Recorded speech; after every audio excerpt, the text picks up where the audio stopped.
পশ্চিম তীরে উগ্র ইসরায়েলদের দখলদারির বিরুদ্ধে নিষেধাজ্ঞার অনুমোদন দিল ইউরোপিয়ান ইউনিয়ন। সোমবার ২৭ সদস্যের জোটটি পররাষ্ট্রমন্ত্রীরা আনুষ্ঠানিকভাবে এই নিষেধাজ্ঞার ঘোষণা দেন। ইউরোপিয়ান ইউনিয়নের পররাষ্ট্র নীতি প্রধান কায়া কালাস জানিয়েছেন, অচলাবস্থা ভেঙে পদক্ষেপ নেওয়ার এখনই সময়। পশ্চিম তীরের দখলদার ইসরায়েলিদের বিরুদ্ধে এবার নিষেধাজ্ঞার ঘোষণা দিয়েছে ইউরোপিয়ান ইউনিয়ন।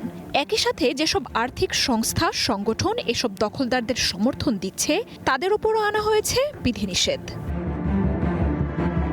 জোটটির পররাষ্ট্রনীতি বিষয়ক প্রধান কায়া কালাস জানান, উগ্রবাদ এবং সহিংসতার পরিণতি ভোগ করতেই হবে, আর অচলাবস্থা ভেঙে পদক্ষেপ নেয়ার এটাই সঠিক সময়। আমরা পশ্চিম তীরে দখলদারদের বেড়ে চলা সহিংসতা দেখছি। আজ আমরা ইসরায়েলের এসব উগ্র দখলদার ও তাদের সমর্থন দেওয়া প্রতিষ্ঠানগুলোর বিরুদ্ধে নিষেধাজ্ঞায় সম্মত হয়েছি। একই সাথে হামাসের শীর্ষ নেতাদের বিরুদ্ধেও বিধিনিষেধ আনা হচ্ছে। এর মানে হচ্ছে আমরা দীর্ঘদিনের এক অচলাবস্থা কাটাতে পেরেছি। ইসরায়েলি দখলদারদের সাথে আমাদের বাণিজ্য সীমিত করা নিয়েও আলোচনা হয়েছে। এদিকে নিষেধাজ্ঞা ঘোষণার পর ফরাসি পররাষ্ট্রমন্ত্রী জিন নোয়েল ব্যারেট বলেন, গুরুতর ও অগ্রহণযোগ্য এসব অপরাধ দেরি না করে সাথে সাথেই বিলুপ্ত করা উচিত। ২ বছরের বেশি সময় ধরেই এই নিষেধাজ্ঞার বিরুদ্ধে ইইউ এর সমন্বিত পদক্ষেপের চাপ বাড়ছিল। তবে হাঙ্গেরির সাবেক প্রধানমন্ত্রী ভিক্টর অরবান ইসরায়েলের বিরুদ্ধে পদক্ষেপের বিরোধিতা করে আসায় তা বাস্তবায়ন হয়নি। জোটটি জানিয়েছে, দখলদারিত্বের সাথে যুক্ত থাকা ৭টি সংস্থাকে কালো তালিকাভুক্ত করা হবে।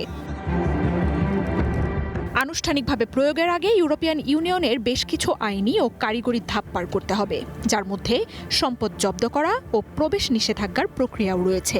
ইসরায়েলি দখলদার ছাড়াও হামাসের কয়েকজন শীর্ষ নেতার বিরুদ্ধেও এদিন নিষেধাজ্ঞা এনেছে ইইউ। এদিকে নিষেধাজ্ঞার এই সিদ্ধান্ত প্রত্যাখ্যান করেছে ইসরায়েল। কোনো ভিত্তি ছাড়াই রাজনৈতিক উদ্দেশ্য প্রণোদিত হয়ে এই পদক্ষেপ, এমনটাই দাবি দেশটির পররাষ্ট্রমন্ত্রী গিদিয়ন সারের। ইসরায়েলি দখলদার ও হামাস নেতাদের অপরাধ একই মাপে হিসাব করাকে অগ্রহণযোগ্য বলেও জানাচ্ছে তেল আবিব। নিজেদের মাতৃভূমিতে ইহুদি দখলদারদের এসব কার্যক্রম চলমান থাকবে বলেও জানান গিদিয়ন সার। মার্জিয়া উপমা, ওয়ান ইন্টারন্যাশনাল ডেস্ক।